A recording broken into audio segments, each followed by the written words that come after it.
Hello everyone, welcome to संकल्प। आज है हमारा यूपी पीसीएस पीवाईक्यू सीरीज का लेक्चर नंबर 3, जिसमें हम committees of constituent assembly and the sources of constitution के प्रीवियस ईयर क्वेश्चंस को डिस्कस करने वाले हैं। चलिए शुरू करते हैं।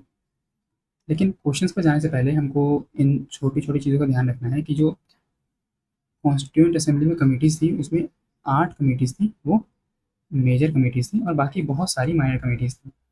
जैसे फंडामेंटल राइट्स सब कमिटी, जिसको जेबी कृपलानी हेड कर रहे थे, और सब कमेटी ऑन माइनॉरिटीज, जिसको एच सी मुखर्जी हेड कर रहे थे। उसके अलावा जो 8 मेजर कमेटीज थी: यूनियन पावर कमेटी, जिसके चेयरमैन पंडित जवाहरलाल नेहरू थे; रूल्स ऑफ प्रोसीड्यूर कमेटी, जिसके चेयरमैन डॉक्टर राजेंद्र प्रसाद थे; स्टीयरिंग कमेटी, इसके भी चेयरमैन डॉक्टर राजेंद्र प्रसाद थे; ड्राफ्टिंग कमेटी, जिसके चेयरमैन डॉक्टर भीमराव अम्बेडकर थे; advisory committee on fundamental rights, minorities, tribal and excluded areas, जिसके चेयरमैन सरदार वल्लभ भाई पटेल थे; यूनियन पावर कमेटी, जिसके चेयरमैन पंडित जवाहरलाल नेहरू थे; provincial committee, provincial constitution committee, जिसके चेयरमैन सरदार वल्लभ भाई पटेल थे; और ऑर्डर ऑफ बिजनेस कमेटी, इसके चेयरमैन के एम मुंशी थे।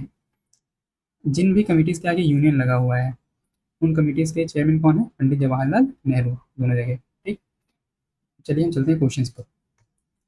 Who was the chairman of provincial committee of the constituent assembly? अभी हमने देखा पिछली स्लाइड में, इस कमेटी के चेयरमैन थे सरदार वल्लभ भाई पटेल। पंडित जवाहरलाल नेहरू हेड कर रहे थे यूनियन पावर कमेटी को। Doctor Rajendra Prasad steering committee and rules of procedure committee. Bhimrao Ambedkar head कर रहे थे ड्राफ्टिंग कमेटी को। ठीक, नेक्स्ट क्वेश्चन है जिसमें हमको कमिटीज़ को उनके चेयरमैन के साथ मैच करना है। हमें पता है, अभी मैंने बोला कि जिस भी कमेटी के पीछे यूनियन, सॉरी, उसके आगे यूनियन आएगा, उसको हेड कर रहे होंगे पंडित जवाहरलाल नेहरू। ए का होगा 4, हमको मिल गया आंसर, ए का 4। लेकिन उसके बाद रूल्स ऑफ प्रोसीड्यूर कमेटी, इसको डॉक्टर राजेंद्र प्रसाद हेड कर रहे थे; ड्राफ्टिंग कमेटी को भीमराव अम्बेडकर हेड कर रहे थे; फंडामेंटल राइट्स सब कमेटी को जेबी कृपलानी हेड कर रहे थे; और यूनियन कॉन्स्टिट्यूशन कमेटी को जवाहरलाल नेहरू हेड कर रहे थे।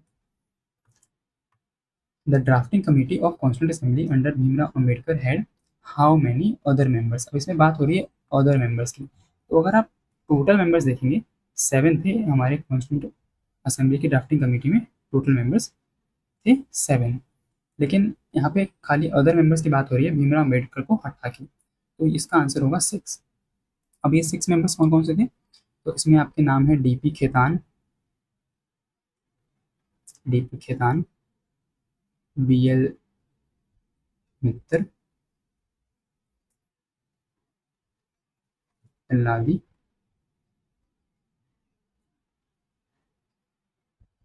कृष्ण स्वामी अय्यर, फिर उसके बाद गोपाल स्वामी अयंगर, के एम मुंशी, और last and the only Muslim member थे मोहम्मद सादुल्लाह।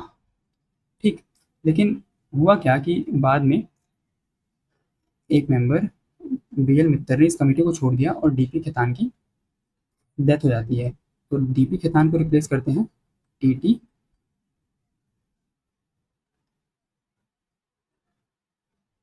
कृष्णामाचारी, और बी एल मित्तर को रिप्लेस करते हैं एस माधव। अब मेरा सवाल आपसे ये है कि आपको पता होगा कि जो कॉन्स्टिट्यूशन का फर्स्ट ड्राफ्ट था, है ना, जो कॉन्स्टिट्यूशन का फर्स्ट ड्राफ्ट था, उसको प्रेजेंट करा था बी एन राव ने। ठीक, आपको ये बताना है कि ये कौन थे। क्या ये भी ड्राफ्टिंग कमेटी के मेंबर थे? और अगर नहीं थे, तो किस हैसियत से इन्होंने जो आपका कॉन्स्टिट्यूशन का फर्स्ट ड्राफ्ट था उसको प्रिपेयर किया था? ठीक, नेक्स्ट क्वेश्चन है, the constituent assembly set up drafting committee under the chairmanship of doctor Bhimrao Ambedkar on on 29 अगस्त 1947। ये 2008 का क्वेश्चन है। फिर उसके बाद who was the chairman of national flag committee? अब ये भी एक माइनर कमेटी थी, इसको चेयर कर रहे थे doctor Rajendra Prasad. J B Kripalani sub committee on fundamental rights थी, उसको चेयर कर रहे थे, और डॉक्टर भीमराव अम्बेडकर, अभी हमने देखा पिछले क्वेश्चन में, ड्राफ्टिंग कमेटी को हेड कर रहे थे, जिसको 29 अगस्त 1947 को इस्टेब्लिश किया गया था। तो ये थे हमारे कमिटीज़ के ऊपर बेस्ड क्वेश्चन। अब हमारे पास है सोर्स ऑफ कॉन्स्टिट्यूशन के ऊपर कुछ क्वेश्चन हैं जिनको हमको सॉल्व करना है। लेकिन इन क्वेश्चन को सॉल्व करने से पहले और इन क्वेश्चन को देखने से पहले एक बार हम इस चार्ट को देखते हैं।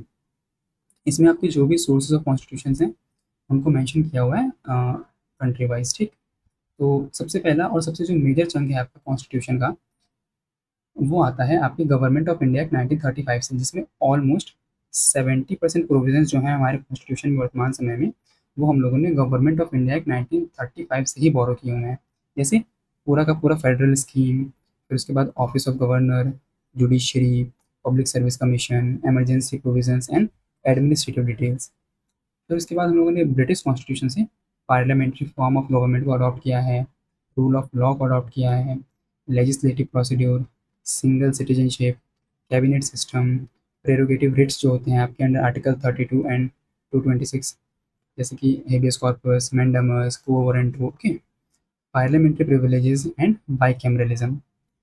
हम लोगों ने यूएस कॉन्स्टिट्यूशन से बोरो किया है fundamental rights, independence of judiciary, judicial review, impeachment of president, removal of supreme court and high court जजेस and the post of vice president of India.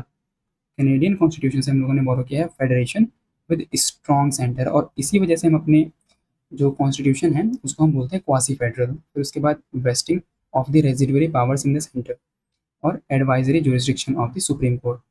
Irish constitution से हम लोगों ने बोरो की हैं डीपीएसपीज और नॉमिनेशन ऑफ मेंबर्स। कितने members nominate होते हैं? 12 मेंबर्स। फिर उसके बाद हम लोगों ने ऑस्ट्रेलियन कॉन्स्टिट्यूशन से बोरो किया है कॉन्करेंट लिस्ट का provision, freedom of trade, commerce and intercourse and joint sitting under article 108, article 108। फिर उसके बाद वाइमर कॉन्स्टिट्यूशन जो कि जर्मन कॉन्स्टिट्यूशन है, हम लोगों ने उससे बोरो किया फंडामेंटल राइट्स का सस्पेंशन ड्यूरिंग इमरजेंसी।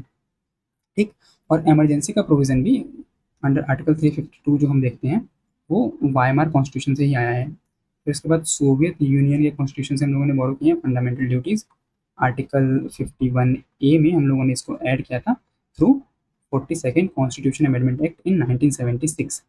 फिर उसके बाद है justice of social, economic and political, भी हम लोगों ने यूएसएसआर के कॉन्स्टिट्यूशन से ही बोरो किया है। फ्रेंच कॉन्स्टिट्यूशन से हम लोगों ने बोरो किया republic and the ideals of liberty, equality, fraternity, जिन आइडियाज़ ने इंस्पायर करा था पूरे के पूरे फ्रेंच रिवॉल्यूशन को। फिर उसके बाद साउथ अफ्रीकन कॉन्स्टिट्यूशन से हम लोगों ने बोरो किया है procedure of amendment under article 368। ये दिया हुआ है आपके आर्टिकल 368 में, and election of members of Rajya Sabha, ठीक, through single transferable vote system with proportional representation. तो ये थे आपके total sources of the constitution. अब इनके ऊपर बेस्ड हम प्रीवियस क्वेश्चन को सॉल्व करते हैं। द आइडिया ऑफ प्रियम्बल अभी हमने देखा, जस्ट इसका आंसर है यूएस से। फिर उसके बाद next question, the concept of judicial review, ये भी कहाँ से आया है? यूएस कॉन्स्टिट्यूशन से ही आया है। नेक्स्ट क्वेश्चन है, the feature of federal system of Indian constitution is inspired by the constitution of Canada. अब यहाँ पे आंसर पहले से दिया हुआ है लेकिन इसका आंसर है कनाडा। जो कैनेडियन कॉन्स्टिट्यूशन है वहाँ पे क्या है, सेंटर जो है वो स्ट्रांग होता है, स्ट्रांग सेंटर, और जो फेडरेशन के यूनिट्स हैं, स्टेट्स हैं, उनको उतनी पावर नहीं होती है। ठीक वैसा ही हमारा कॉन्स्टिट्यूशन भी है जिसमें ज़्यादा सेंट्रलाइजिंग टेंडेंसी है, सेंट्रलाइजिंग टेंडेंसी है। ठीक, और इसीलिए हमारे कॉन्स्टिट्यूशन को कहा जाता है क्वासी फेडरल, यानी कि ये ना तो पूरा फेडरल है और ना ही पूरा सेंट्रलाइज्ड है, क्वासी फेडरल है, मतलब दोनों के बीच में कुछ। नेक्स्ट क्वेश्चन है, the concept of a union of states in the Indian constitution is been derive from, इसका आंसर है the British North American act. ठीक, next, the makers of Indian constitution adopted the concept of concurrent list described in the seventh schedule from the constitution of Australia. हम लोगों ने Australia के constitution से seventh schedule के provision को बोरो किया है। और इसमें होता क्या है, तो 3 लिस्ट होती हैं सेवन्थ शेड्यूल के अंदर, है ना, 3 लिस्ट होती हैं। कौन कौन सी? यूनियन लिस्ट, स्टेट लिस्ट और कॉन्करेंट लिस्ट, जो आइडिया हम लोगों ने लिया है कहाँ से, ऑस्ट्रेलियन कॉन्स्टिट्यूशन से। ये जो यूनियन लिस्ट होती है आपकी, इस लिस्ट के ऊपर केवल यूनियन गवर्नमेंट ही लॉ बना सकती है, ठीक। इसलिए स्टेट लिस्ट के ऊपर केवल स्टेट गवर्नमेंट ही बना सकती है, लेकिन बस नॉर्मल सर्कमस्टांसेस में। और वैसे बहुत से सर्कमस्टांसेस होते हैं जिसमें जो चाहे तो यूनियन गवर्नमेंट भी स्टेट लिस्ट के लॉज, स्टेट लिस्ट के प्रोविजंस के ऊपर लॉ बना सकती है। फिर उसके बाद कॉन्करेंट लिस्ट, जिसमें दोनों ही लॉ बना सकते हैं, लेकिन क्या होगा कि सेंटर का जो लॉ होगा, सेंटर्स लॉ विल प्रिवेल, है ना।